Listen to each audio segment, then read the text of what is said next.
Good morning students. इस video में मैं आपको diploma in pharmacy first year का subject human anatomy and physiology HAP का 20 मोस्ट इंपॉर्टेंट क्वेश्चंस बताऊंगा और उसका आंसर आपको किस तरह से मिल सकता है उसको भी बताऊंगा।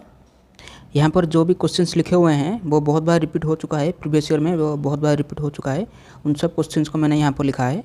तो अब चलिए इंपॉर्टेंट क्वेश्चंस का डिस्कशन शुरू करते हैं। तो आगे बढ़ने से पहले आपको बताना चाहता हूँ, ये एचएपी सब्जेक्ट है, इसमें स्ट्रक्चर का इंपॉर्टेंस आपको पता ही होगा।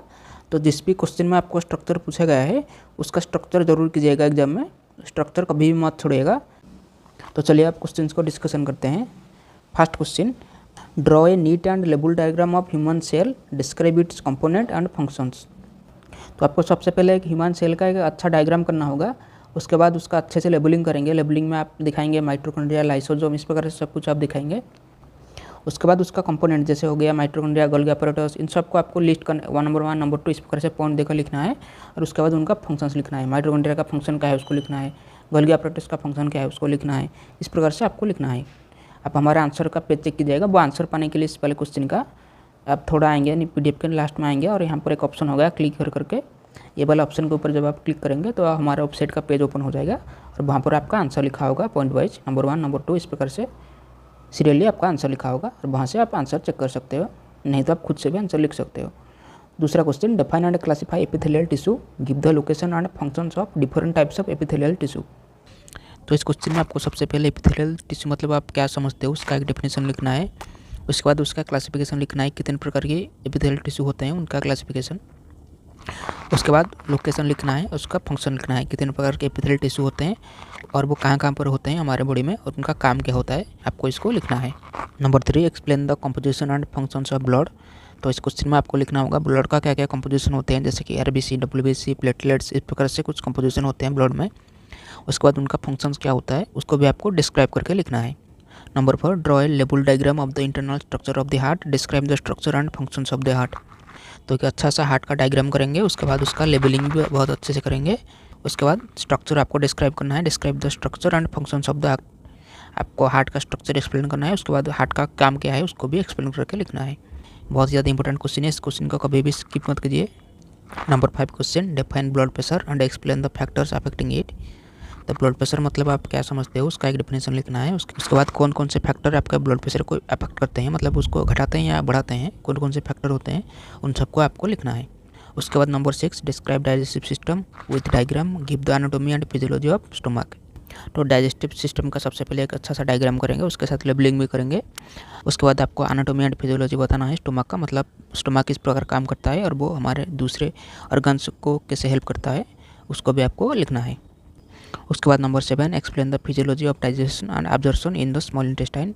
तो हमारे स्मॉल इंटेस्टाइन में किस प्रकार से डाइजेशन होते हैं और एब्जॉर्प्शन कैसे होता है उसका डिटेल एक्सप्लेनेशन आपको करना है इस क्वेश्चन में।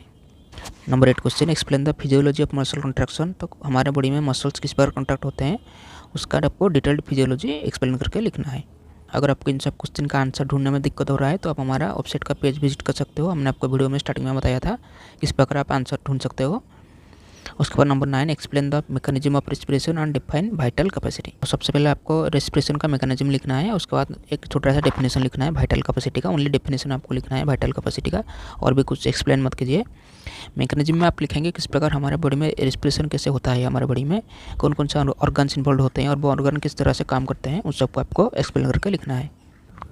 Number 10 question, describe the parts of the respiratory system with diagram. Respiratory system का आपको सबसे पहले एक अच्छा डायग्राम करना होगा, उसके बाद उसका अच्छे से लेबलिंग भी करना होगा। उसके बाद आप हर एक पार्ट को एक्सप्लेन करेंगे, जैसे लॉन्ग्स, फारिंग्स, लारिंग, हर एक पार्ट को आपको एक्सप्लेन करना है। Next question 11 number, classify the joints with examples, describe the structure of A synovial joint in detail.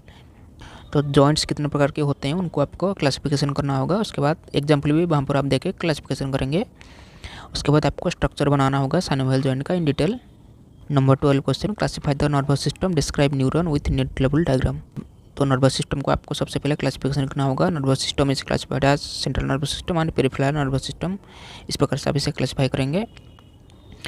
उसके बाद आप describe neuron with neat level diagram, तो न्यूरॉन का एक स्ट्रक्चर करेंगे। उसके बाद उसका हर एक पार्ट को आपको अच्छे से लेबलिंग करना है और उसका हर एक पार्ट को आपको डिस्क्राइब करना है, जैसे डेंड्राइट, एक्सॉन, सबको आपको एक एक करके डिस्क्राइब करना है। Number 13, briefly describe the functions of cerebrum, cerebellum and medulla oblongata.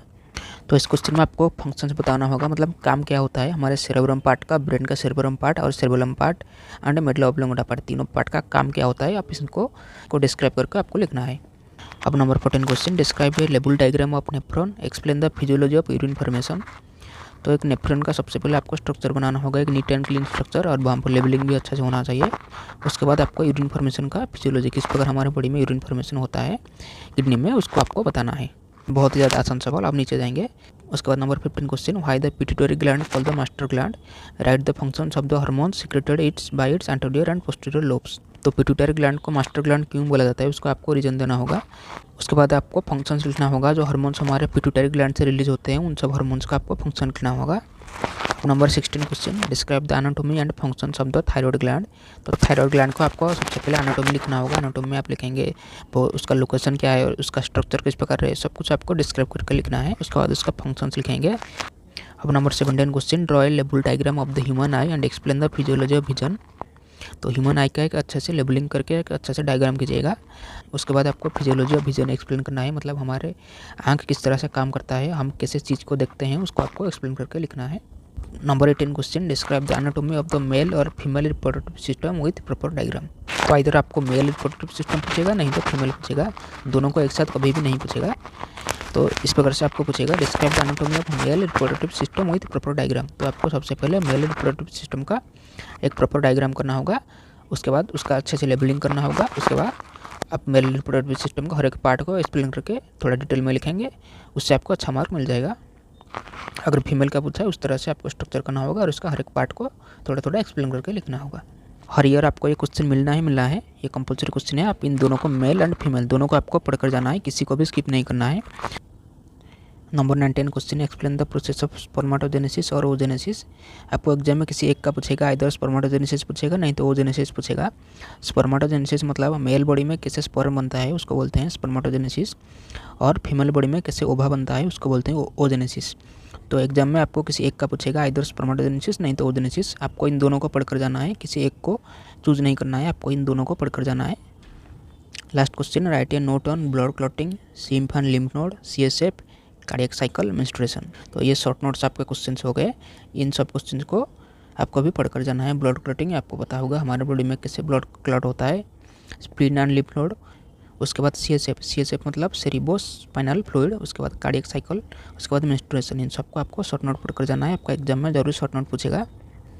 और यहाँ पर आपका इंपॉर्टेंट क्वेश्चंस का डिस्कशन खत्म होता है। अगर आपका आंसर भी चाहिए तो नीचे लिखा है to get answer click here, आपको यहाँ पर क्लिक करना होगा, हमारा वेबसाइट का पेज ओपन हो जाएगा। आपको वहाँ पर सीरियली आंसर लिखा हुआ मिलेगा, नंबर 1 नंबर 2 इस प्रकार से। यहाँ पर जो भी सीरियली क्वेश्चन लिखा है उस सीरियली आपको वहाँ पर आंसर लिखा हुआ मिलेगा, नहीं तो आप खुद से भी बुक से आंसर आप लिख सकते हो। अगर आपको कहीं पर भी कुछ डाउट हुआ है तो आप हमें कमेंट बॉक्स में पूछ सकते हो, हम आपको वहाँ पर रिप्लाई दे देंगे। और आपका बाकी सब्जेक्ट जैसे कि फार्मास्यूटिक्स, फार्माकोग्नोसी, फार्मास्यूटिकल केमिस्ट्री, इन सब का इंपॉर्टेंट क्वेश्चन का वीडियो अपलोड हो चुका है, आप जाकर देख सकते हैं। और ये एक नया चैनल है, कीप सपोर्टिंग इस चैनल, और इस वीडियो को आपके दोस्त के साथ शेयर कर लीजिए और एक वीडियो को लाइक कर लीजिए। तो मिलते हैं किसी अगले वीडियो में, और आपका एग्जाम के लिए बेस्ट ऑफ लक, अच्छे से मन लगाकर पढ़ाई कीजिए।